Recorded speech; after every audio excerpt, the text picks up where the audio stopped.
Hey there, Mama, and welcome back to the Moms Overcoming Overwhelm podcast, episode 27.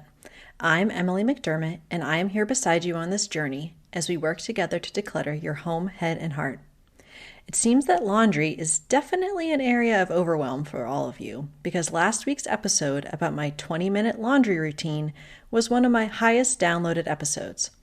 I will be bringing you more episodes about the exact systems I use in my home, including next week's episode all about paper.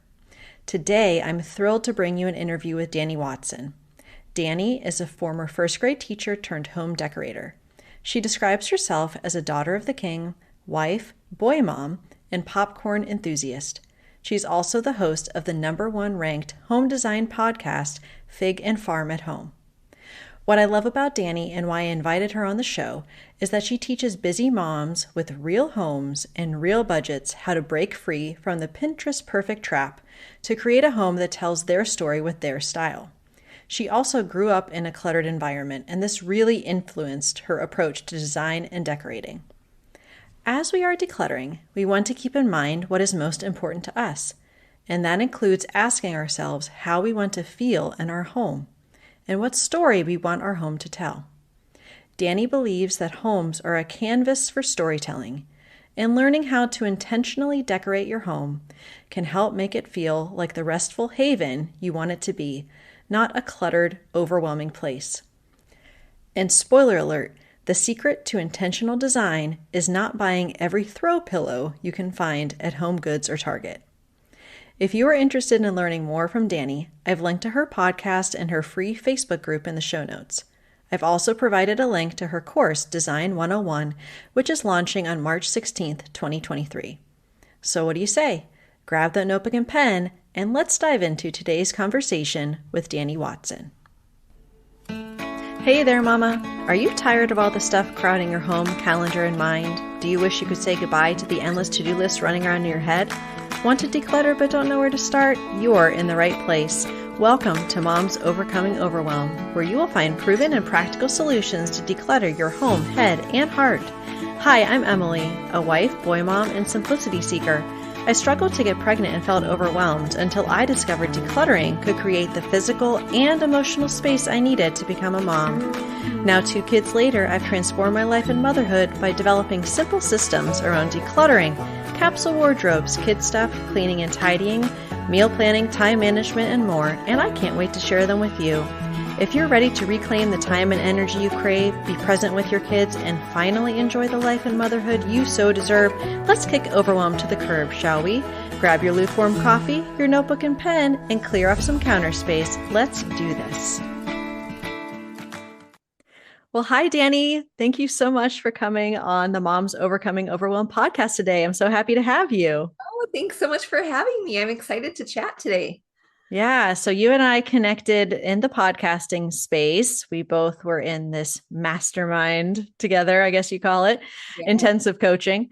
And I have just been so blessed to meet you and some of the other people through that. And I was hoping that you could introduce yourself, tell us a little about you, your family, and kind of how you spend your days, I guess. Oh gosh, that's a loaded question, Emily. So, yeah, my name is Dani Watson. I am a former first grade teacher turned home decorator, and I transitioned from teaching formally or traditionally, I should say, into running my own business my when I wanted to stay home with my babies. And I have 3 boys. They are now not babies. They are 15, 13, and 11.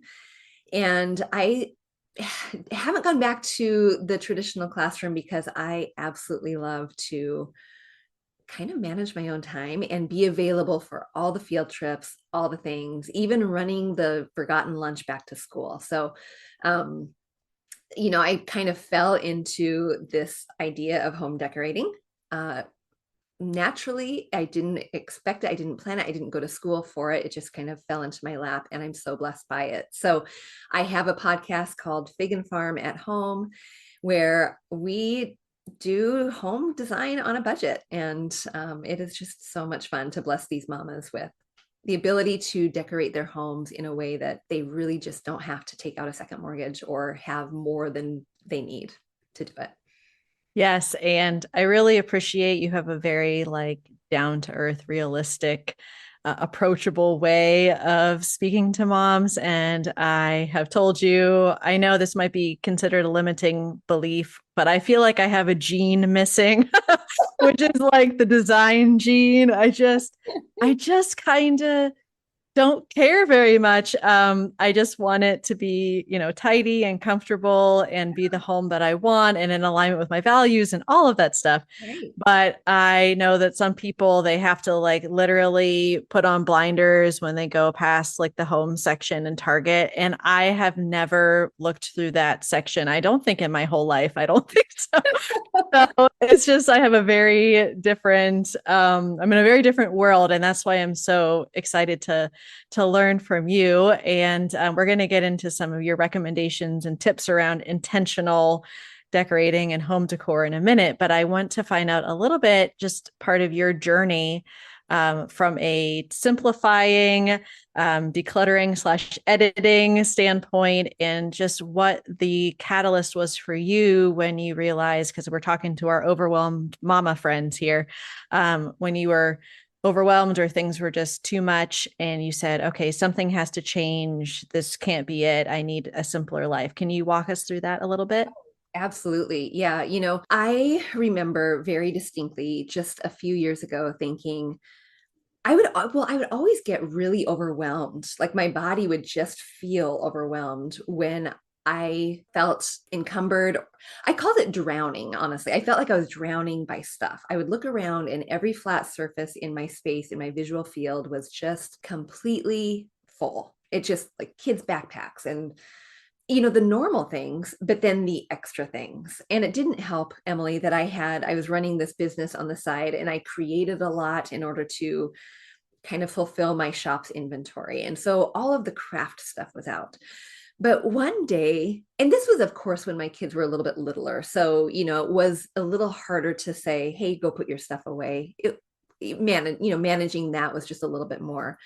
But one day, my best friend was visiting. She was visiting from out of state and she needed to come into my office to have a private phone conversation. I was mortified that she came in there because I love her dearly. She knows me in and out, but my office is the dumping ground. If you can imagine a junk drawer, my office was that junk drawer. It's right inside of the garage door. It is right outside of the living room, and it is the catch-all place for when people come over. And in order to, so it's my office, right? I'm a creative. I was sewing at the time to produce product for my shop. I was not yet doing the podcast, but I was trying to get a blog up and running. I was needing space to do the things. And every time I would have to go and sit down, I would have to move a pile in order to make room for the next pile that needed to be moved from the craft closet in order to, it was just managing stuff. But when she came over and needed to sit in my space, it just felt like I don't know, the blinders were removed, the spotlight was on, and it just became so apparent that this was not okay. I was managing stuff and not having the room I needed for me to be using the way I needed it to be. And then I go back to that feeling of like feeling overwhelmed, that visceral feeling that just felt heavy and like it always felt dramatic, like I'm drowning in stuff. That feeling of it, and expressing myself that way felt like I was being over dramatic. But as I sat with it, and I kind of even went back to my childhood and thought, no, this is actually something that I was raised in. Having a home growing up, there were 6 kids living in a small home and a mom who loved to craft and didn't have enough space to store her stuff. She wasn't a hoarder, but she definitely didn't prioritize the internal side of the home. And there was stuff everywhere, Emily. And I was so embarrassed all the time to invite my friends over. I never did. And if I did, they were my closest, dearest. I knew they wouldn't judge me friends. And I finally, in that moment of having my friend in my office and realizing that this is what was happening in my past, I did not want to move forward having that same feeling of that childhood. I didn't want to not invite my friends over or expect them unexpectedly at my door and think, I'm so embarrassed that you're here, and let me make every excuse for why it's not the way it should be. So that was really my aha moment. And fast forward into this podcasting journey and this blogging journey and this home decorating thing, I think that's a missing piece actually in the home decorating world, is this idea that you actually, before you can make any beautiful changes in your home, you have to start with getting rid of stuff. I mean, you talk about it all the time on your podcast, that we are in an epidemic here. We have too much stuff in our culture. You can see it when you drive down the road and see how many storage facilities popping up here and there. And so that is my very first step, honestly, when I talk with a home owner, when they want to decorate. If they come to me and they say, I want to make my wall beautiful, I want to make my home beautiful, we actually have to go back to the beginning and say, let's talk about all the stuff here. Yeah, thank you for sharing that story and what you were describing, like the pile moving and the stuff shuffle, I've heard it called before. And I've heard that from so many women that we forget, sometimes all the time and energy that takes up. Yeah. And then, today I'm having after we record, we're having a play date with my son's friend, and his mom is here. And, that's always sometimes I think something where moms are kind of like, oh, that someone's going to see my house. And I have a little bit of that because I have two boys. So the bathrooms are usually the Oh, issue. oh, yeah. Yeah, but she's like, oh, I get it. And also it's like, I know that I am not having to shove things in a closet or shove things in an entire room, because that you don't want to have that feeling, in your body when you're bringing people over.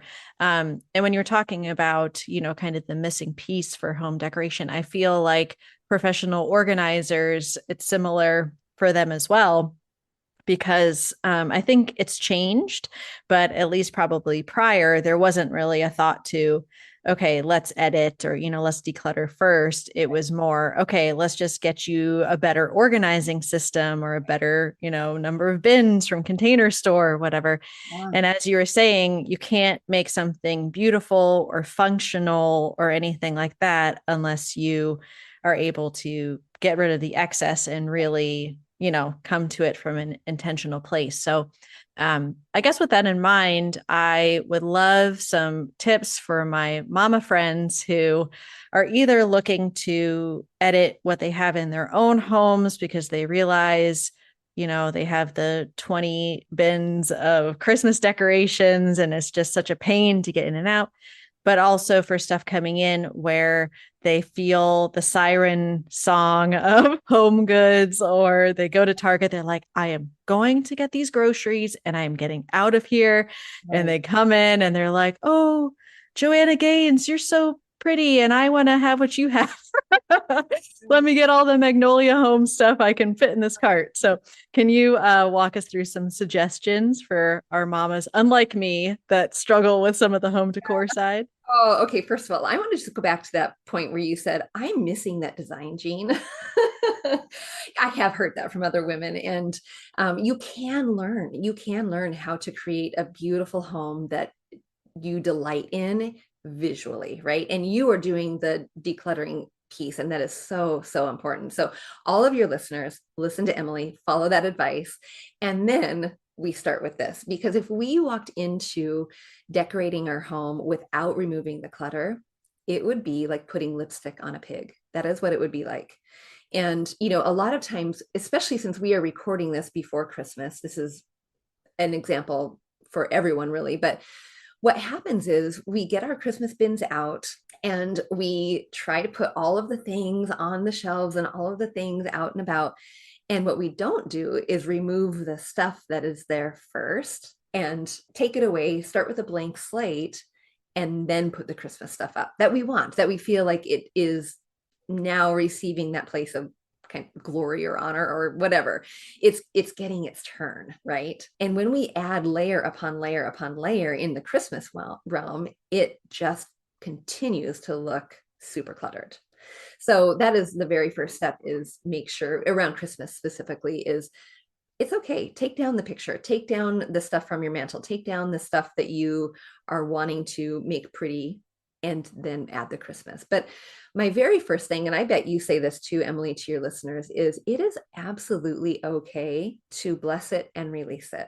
If you are opening your Christmas bin and you are on your 10th bin and you now look at this thing that you've unwrapped and you say, I don't really want it out this year, it is absolutely okay to say, I'm going to let this go and be a blessing for someone else, to let this live in another person's home and give it away, donate it. That is my very first tip, is it is okay. And it is also okay that if you do have all those bins, they do not need to come out and live on your shelf right now. So, how many bins do you have, Emily, for Christmas? Just out of curiosity. 2. Yeah. I was thinking about it because, yeah, and that includes all the ornaments and yeah, and it's because there's only one section of our house, which is our living room.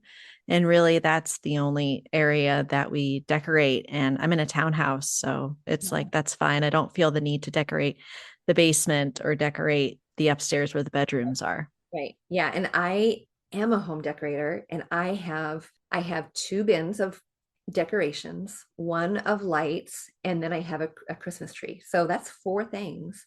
And I do put things in my Christmas tree box. But creating more store, like if I get something new, if I do go to Home Goods or I stop by Target and I find something new that I just can't pass up, I am not going to create more storage space at the end of the Christmas season. I am limiting what I'm holding on to in that storage space. So I'm not creating more. I'm using what I have. And what that means for me, and this translates for me too, in when I'm shopping for my clothing, when I'm helping my kiddos shop for their clothing or things like that. If I buy something and I bring it into my home, I am getting rid of 2 things. That's kind of my personal rule. Sometimes it doesn't work. Sometimes it doesn't, happen like that, but that is my personal rule. But to get to your point about what happens when we get that tug that I am in Target and like the magnet pull, right? I have to go down that aisle and I have to stop at Home Goods. Decorating is all about intentionality, and you are telling your family's story. I hope you're telling your family's story. And one thing that that I always say to my listeners is your home is a canvas for storytelling. And right now, whether you are intentional about it or not, your home is saying something. It just is. And it could be, whatever it is, it could be very minimal. And you could think your home is communicating, I don't really invest a lot. I don't really care about things. It could be overstuffed. And what your home could be communicating is, I have a shopping problem. Or your home could be gorgeous and spotless. And what it could be communicating is, I have what looks like I've got my stuff put together. Whatever it is, it's communicating something. But as intentional storytellers, we want it to communicate our story, right? We want it to communicate our family's history, our legacy. We want it to communicate the things that are important to us. And so a few ways to do that while making sure that we're not being drawn into the Target thing and the Home Goods pull and all that is, as you're designing your home, to have an intentional idea of what you want your home to say. And then every piece you bring into it should be pointing back to that intentionality. And there's so much, Emily, and I'm pausing right now in my conversation because there's so much to it. There's so much learning to happen how do you choose what you want your room to say or your home to say or you want it to feel like. There's so much to that. But one thing is really identifying your style, first of all. And when you can really hone in on your style, and your style is more than Joanna Gaines, your style is more than farmhouse, your style is more than nautical or, those big global decorating terms we hear all the time. It is as unique to you as your fingerprint, really. So your style is Emily, my style is Dani. And what does that look like? It can have pieces of minimal, farmhouse, Scandinavian, boho, but it also has a feeling word. And that feeling word could be cozy or playful or whatever. And when you hone in on that and you're really, really intentional about what your personal design style is, then when you go to Target, then when you go to Home Goods, then when you go to all the places, you can walk past those beautiful aisles, those really fun aisles that I like to go to. And you can appreciate what you see, but you don't have to bring it all home. So it really goes down to being intentional and understanding your aesthetic. Because what happens too, and Emily, stop me any point along this conversation, but what happens too is a lot of times as homeowners or decorators or, people who want the pretty thing, what happens is we get stuck in indecision and frustration, and we don't know what to choose because we don't know what our personal style is. We don't know that well enough to be able to stop ourselves from purchasing or making the wrong choice, or there's so many things that can happen.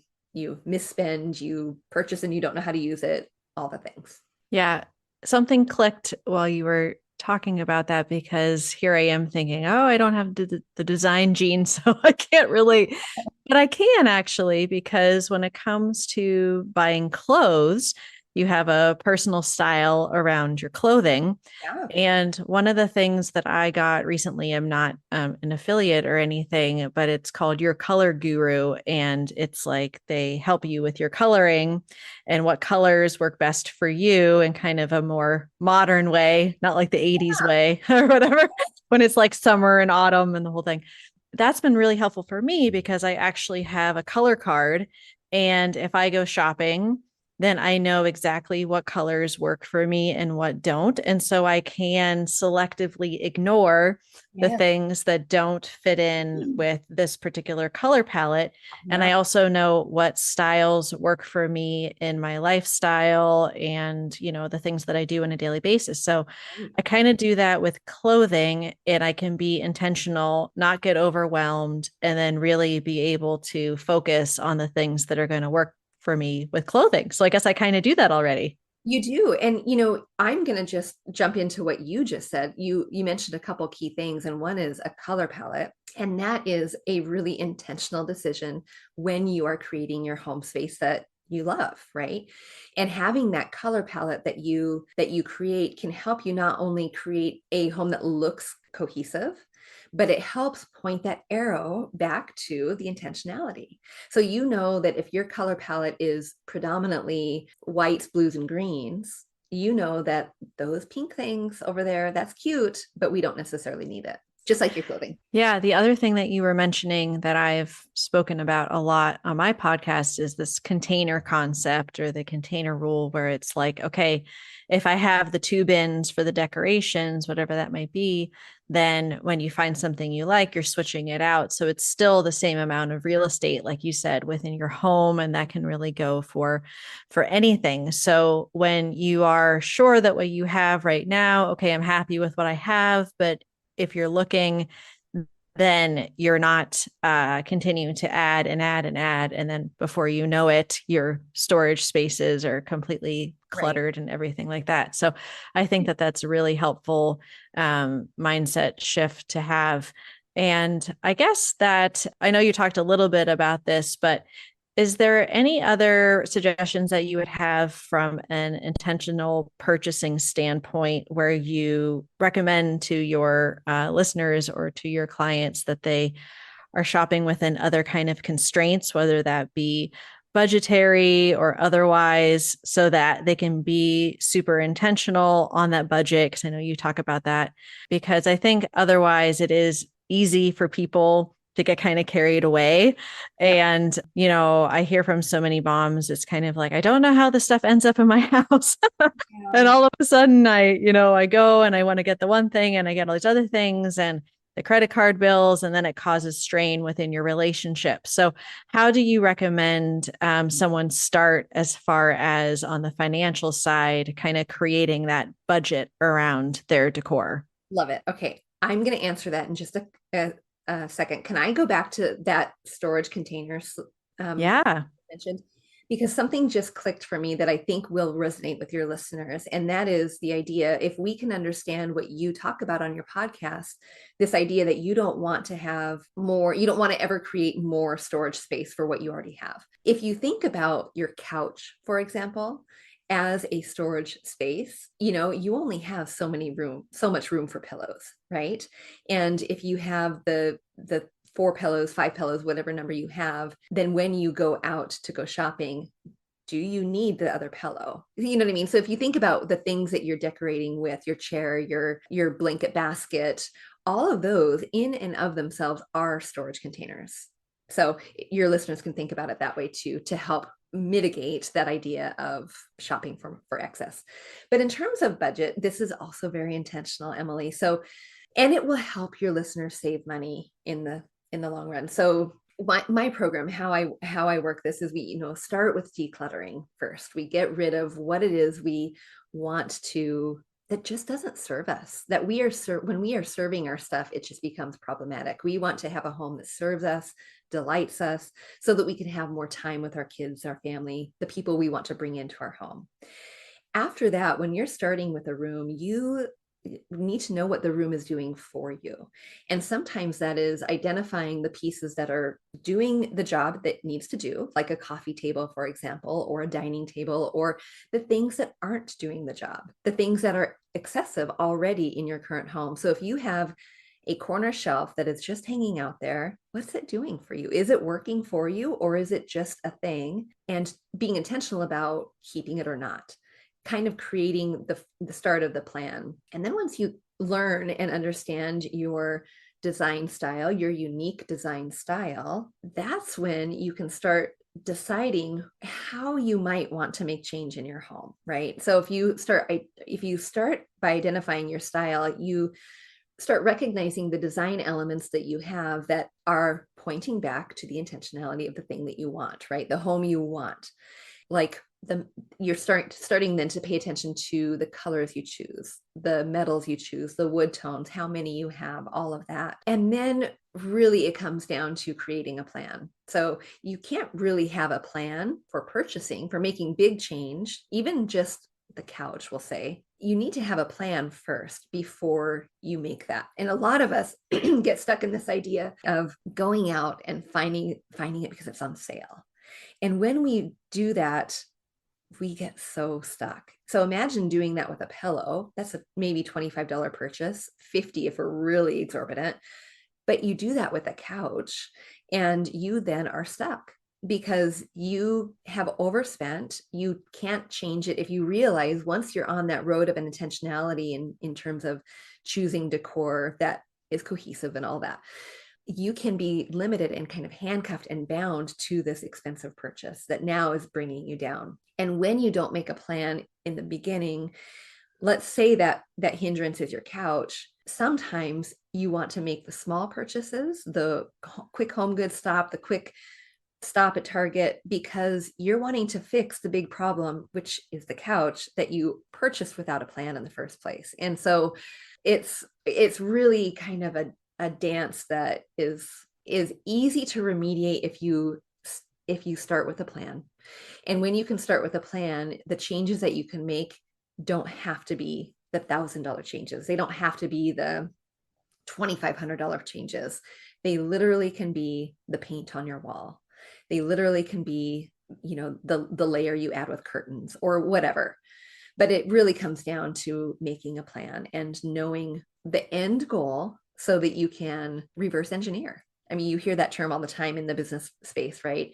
And it's like that with decorating too. So starting with the overall plan. And of course, like I feel like I could have, be on here. I could be on here and teach you every single step along the way. That's what my course is about, honestly. So, but so buy the course. Exactly, come and join the course. But, it's just one of those, you really have to know where you're starting and know where you're going so that the steps along the way make sense. But yeah, making a plan. Wow, that is great. And I really encourage listeners, if you are like me, kind of fascinated by this and very interested in it, to check out Dani's podcast. It is fabulous, even for me, where I'm sometimes feeling like it's a foreign language. I'm trying.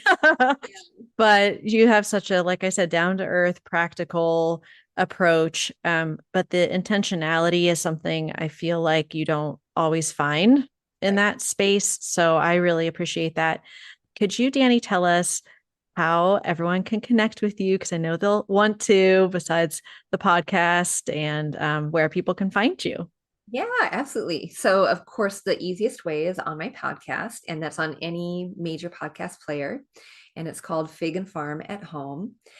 They can also find me on my website, figandfarmathome.com, or they can hang out with me on Instagram. It's kind of my silly little antics here and there, and that is just at Fig and Farm. So I'm in lots of the places. And then we do, of course, have a Facebook community where we are serving and diving in deep with these mamas. So they can find me there. I'll give you that link. Wonderful. It'll all be in the show notes. So thank you so much, Dani. It was wonderful talking with you. And I can't wait for my listeners to connect with you more and learn all the things about home decor and intentionality. So thank you again. You're welcome. Thanks so much, Emily.